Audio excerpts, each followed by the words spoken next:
All right, part 6 now. Let's talk about the presentation summary. Let's get the end of this particular part. Make the most of the first few minutes, and we've kind of established that kind of really takes place oftentimes before the class begins. Use a schedule for breaks and be on time. We talked about getting some kind of countdown timer with a PowerPoint. That really makes a big difference. Understand the students' needs and welcome questions and comments. Make them feel part of the program. This is the feedback that you get back from them. This is going to take your presentation again to the next level. Pace yourself. You need to know where am I supposed to be at a given time. And we'll cover that in the PowerPoint section to help you figure, well, how do I mathematically? And we need to make sure the PowerPoint section, how many slides can I cover? How do you know what you're going to do? We'll get that covered. Use evaluations to learn and to communicate with your audience. Okay, that's the end of part 6. Now we're going to talk about the entire program. We're going to do a quick little summary here. As we've talked about many times, there's a beginning, there's a middle, and there's an end. The beginning was the introduction to every single part. Then there was a middle, then there was a summary. Now we're doing the end of the program. Part 1, the relationship. You're transferring knowledge to change lives. It's all about the student, to inspire them. Get the student involved. Be sure to go the extra mile so they know that you care about them. Have a great time because the student is mirroring your actions. You don't want to be there. You don't care about them. You don't care about the whole program. You know what? Make a decision. Just move on. Use real-life examples and be real as you're working with the student so they know I can connect with you. Part 2, the student summary.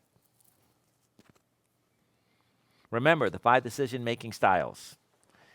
Charismatics was percentages. So I think that was about 60%. No, charismatics were what percent? No, we were. Oh, okay, I'm sorry. These are the learning styles. We don't know what the percentages are. You have charismatic students making decisions on whether I'm going to believe the information you have.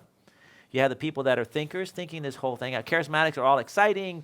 They almost will eat anything, right? They'll do anything. Thinkers are like, I need to think this whole thing out a little bit more. You have the skeptics that really need to be convinced.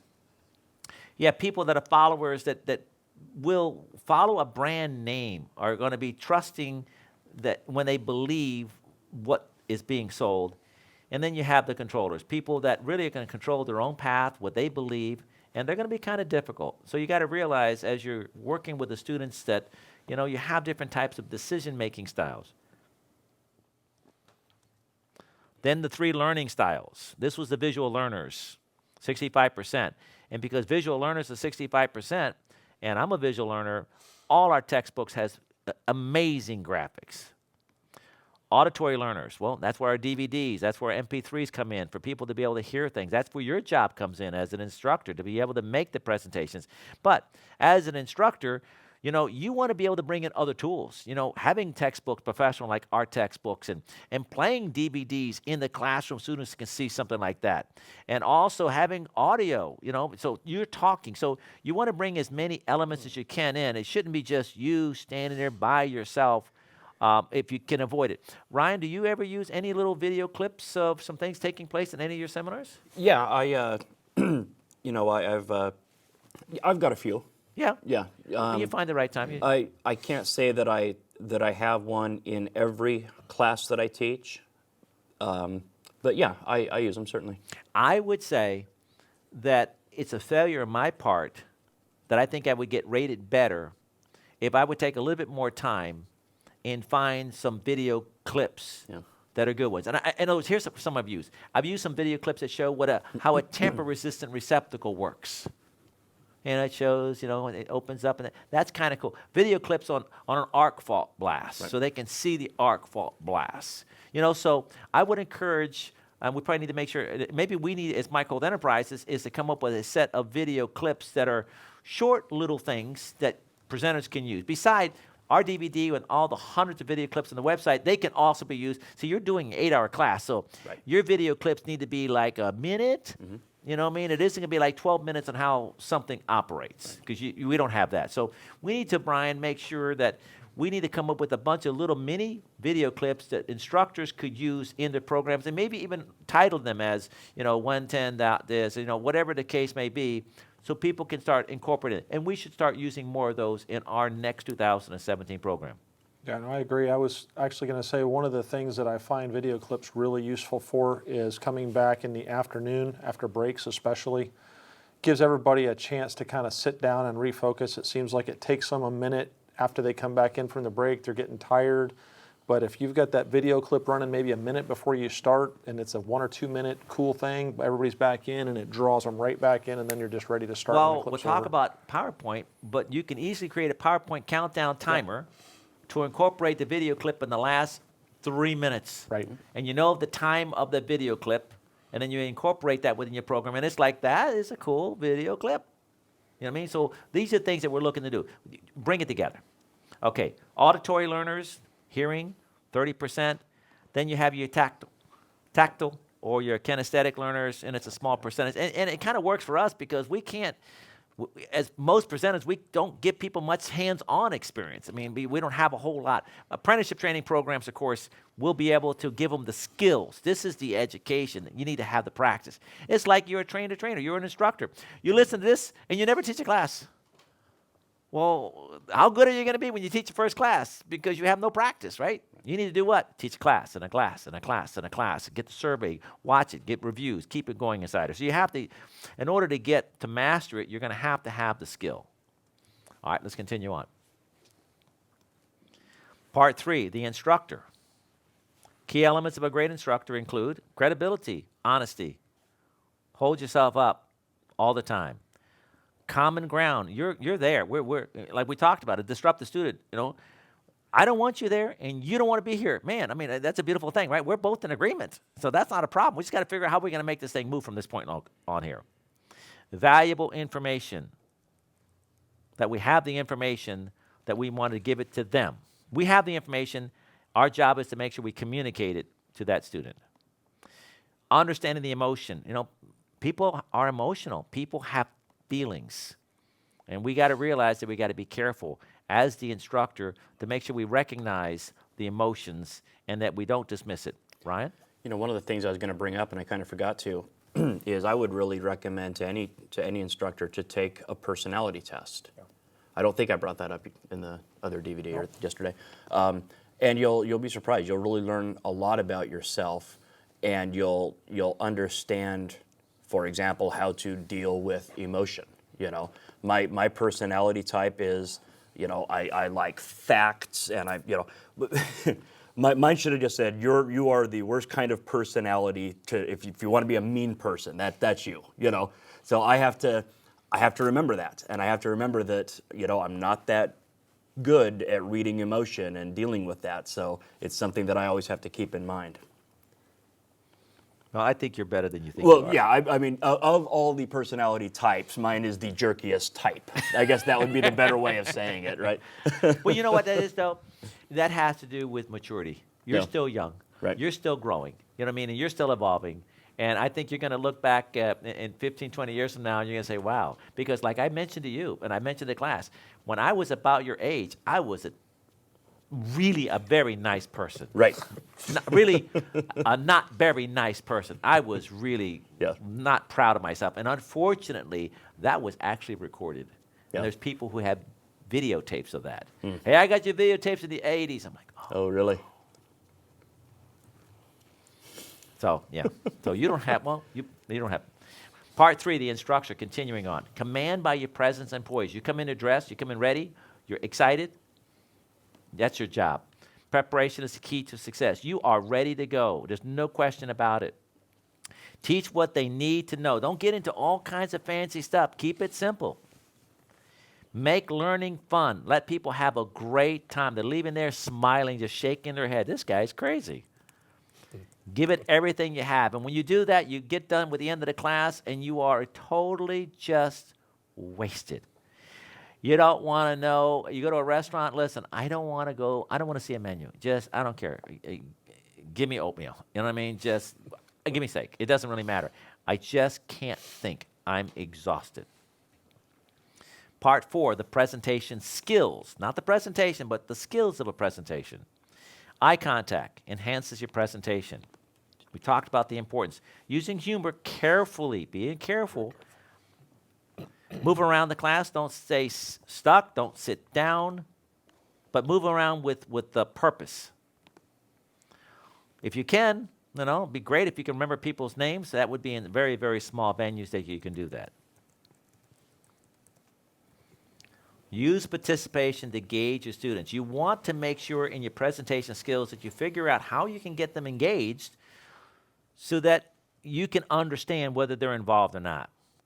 Be politically correct. I know that some of us really don't want to be politically correct. We just want to be able to be ourselves and be honest with ourselves and honest with everybody else. But you know what?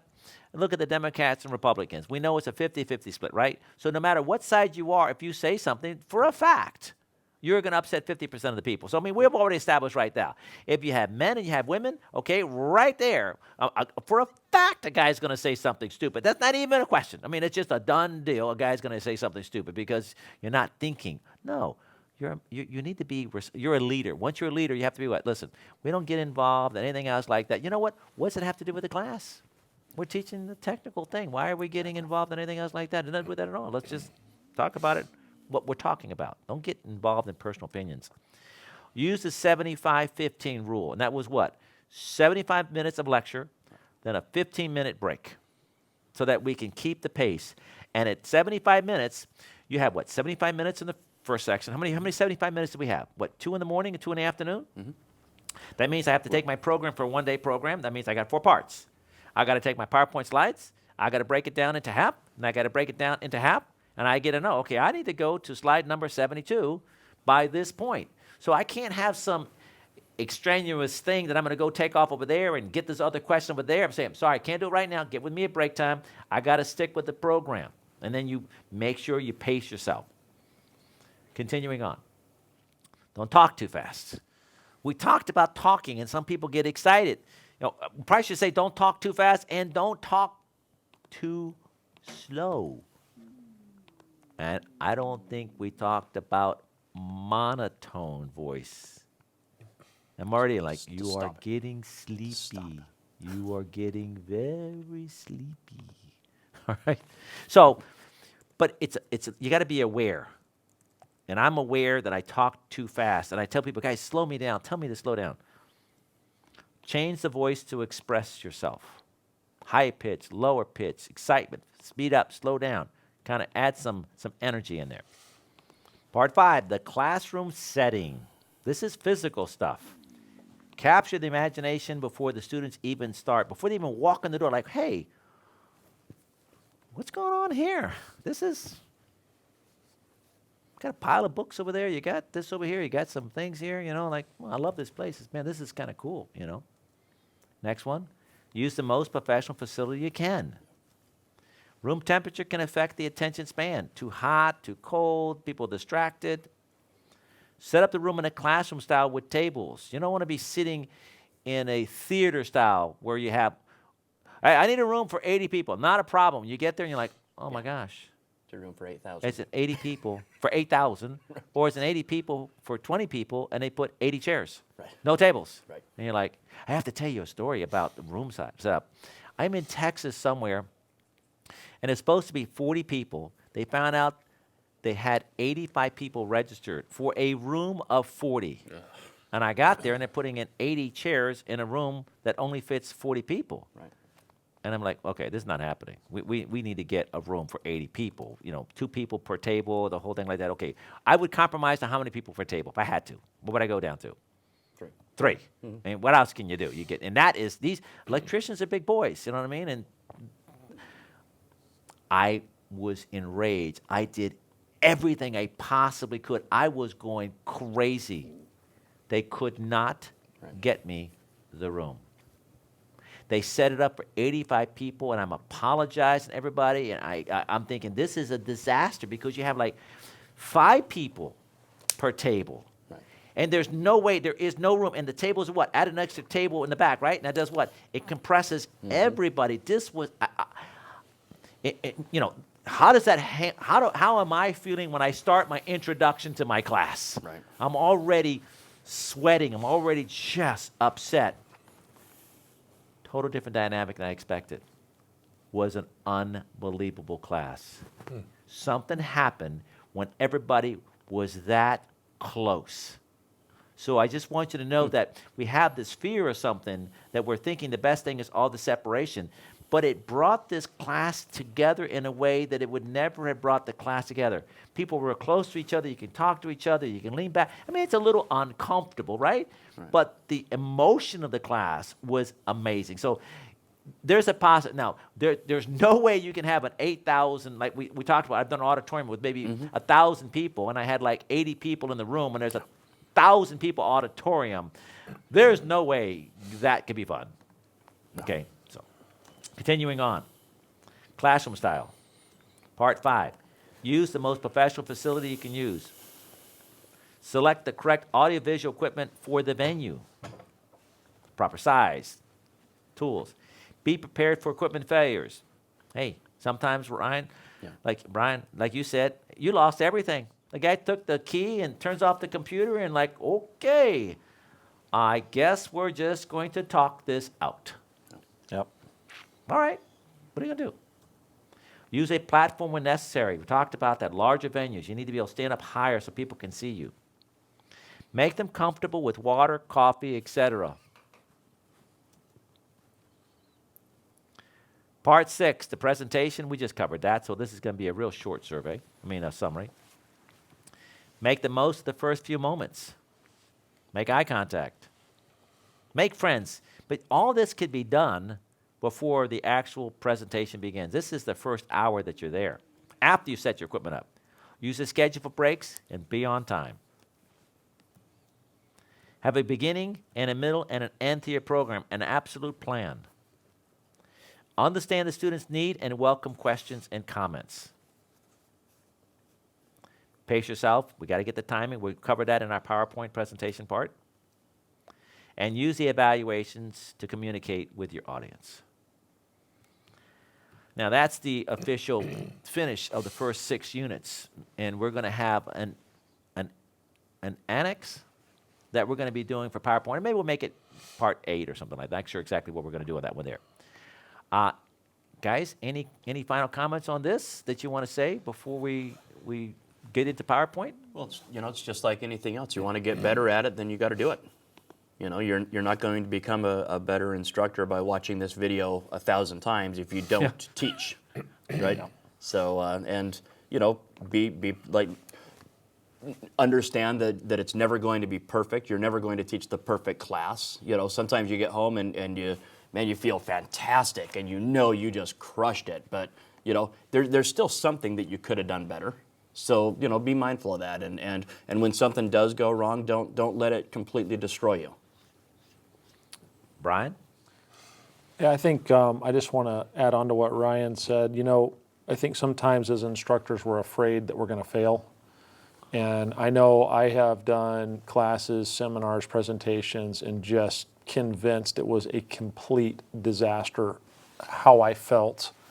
And like you said, I don't look at the reviews when I leave because I just couldn't handle it. And I'm on the plane and I'm flying home and I'm flipping through the reviews and I'm like, wow, every single person loved the seminar. And that's when I'm like, man, I wish I would have videotaped that one to see what I did.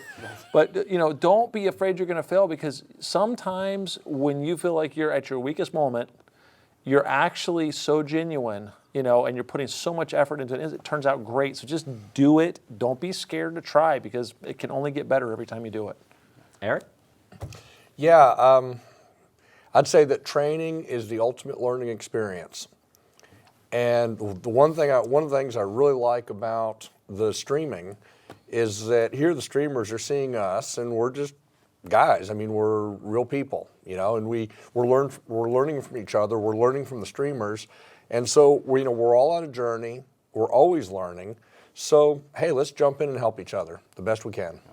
And my final comment is a couple things. One, make sure that you have a purpose in why you're even teaching, right? that you know why you're doing this. And if you're doing it, well, I'm just doing it for the money or I'm just doing it for an extra job, okay, be honest with yourself because you don't have the passion to make a difference. You don't have a passion in passing on knowledge to somebody else. I would hope to be a great instructor, you have the passion to make a difference. Number two, for me, the most important thing is the survey, the evaluation, getting the feedback. It's going to hurt. And then the next time you do the program, have a plan. And then you just keep building because you have the knowledge on how to be a great instructor. We give you a lot of information, but you need to go out there and practice it, and you need to go back and watch this DVD. You need to read the textbook. We're going to put together a workbook. That'll be something we're going to work on, and maybe, of course, you'll be getting that at some point. And then you can start grading yourself once a year. And let me kind of go back and grade myself and become better. Well, I want to thank you for watching this program, and God bless.